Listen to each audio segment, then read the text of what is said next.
नमस्कार। इस वीडियो में हम एजेंट बिजनेस करेस्पॉन्डेंट के लिए जरूरी व्यावहारिक कौशल के बारे में जानेंगे।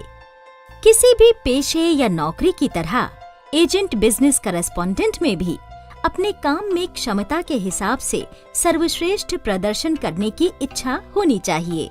आइए जानते हैं कि एक अच्छा प्रदर्शन करने वाला एजेंट बिजनेस करेस्पॉन्डेंट किसे कहा जाएगा। एक अच्छा एजेंट बिजनेस करेस्पॉन्डेंट वो है जो अच्छी वित्तीय सेवाएं देने के साथ साथ अपने लिए बेहतर कमाई के अवसर भी तलाशे और उनका लाभ उठाए। कामयाब होने के लिए एक एजेंट में कुछ जरूरी कौशल होने जरूरी हैं। इनमें पहला है अच्छी बातचीत का कौशल।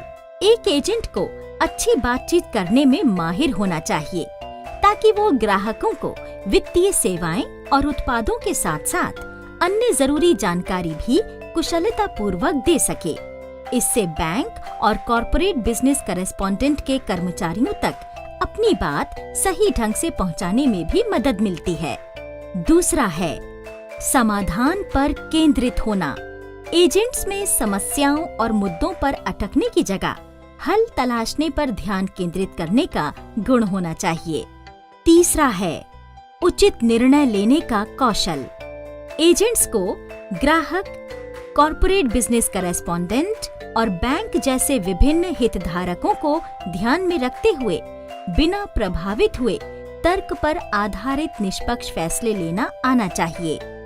चौथा है सामाजिक रूप से स्वीकार्य होना। एजेंट का अपने कार्य क्षेत्र में अच्छी प्रतिष्ठा वाला और भरोसेमंद व्यक्ति होना जरूरी है। ये कौशल हासिल करने के लिए सक्रिय रूप से काम करते हुए सभी लोगों को बिना किसी भेदभाव के अपनी सेवाएं देनी चाहिए। पांचवा है जल्दी सीखने के गुण। एजेंट्स को जरूरी वित्तीय उत्पादों, सेवाओं और प्रक्रियाओं की जानकारी होनी चाहिए। उन्हें अपने उत्पादों और सेवाओं से संबंधित नई बातों को सीखने के लिए तैयार और काबिल होना चाहिए।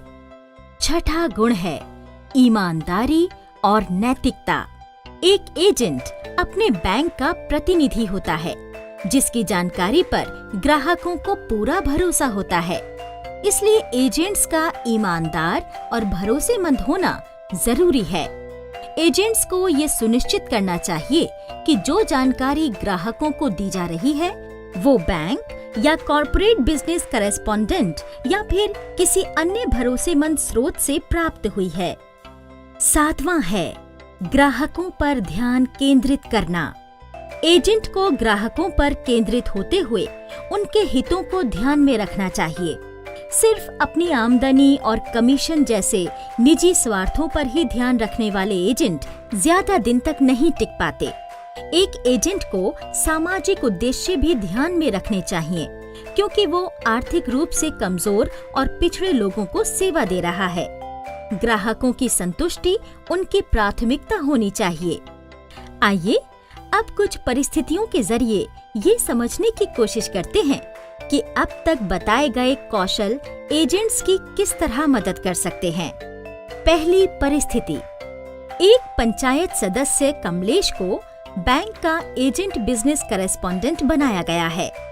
कमलेश का व्यवहार काफी दोस्ताना है और गांव के लोग उस पर भरोसा करते हैं। बतौर एजेंट उसने अधिकांश गांव वालों के लिए बचत खाता खोला। गांव वालों को भरोसा है कि अगर उन्हें कभी वित्तीय उत्पादों से जुड़ी कोई मुश्किल हुई तो कमलेश उनकी मदद जरूर करेगा।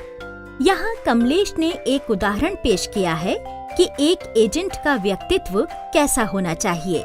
सब कमलेश को पसंद करते हैं और सही सलाह एवं सहायता के लिए उस पर भरोसा करते हैं।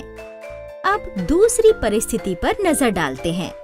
एक और एजेंट है श्यामलाल जो अपने बैंक के सभी वित्तीय उत्पादों से अच्छी तरह परिचित है।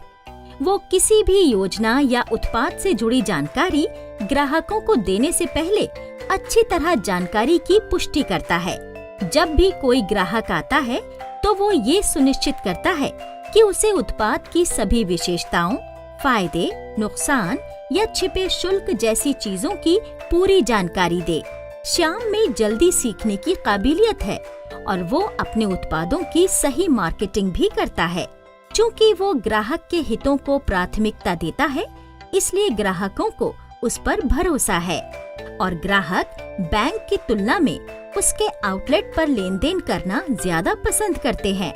इससे गांव के ज्यादा लोग आर्थिक प्रणाली में शामिल हो पाए और श्याम की आमदनी में भी वृद्धि हुई। इन परिस्थितियों से यही निष्कर्ष निकलता है कि अच्छा प्रदर्शन करने और कामयाब होने के लिए एजेंट्स में कुछ जरूरी व्यावहारिक कौशल होने चाहिए। धन्यवाद।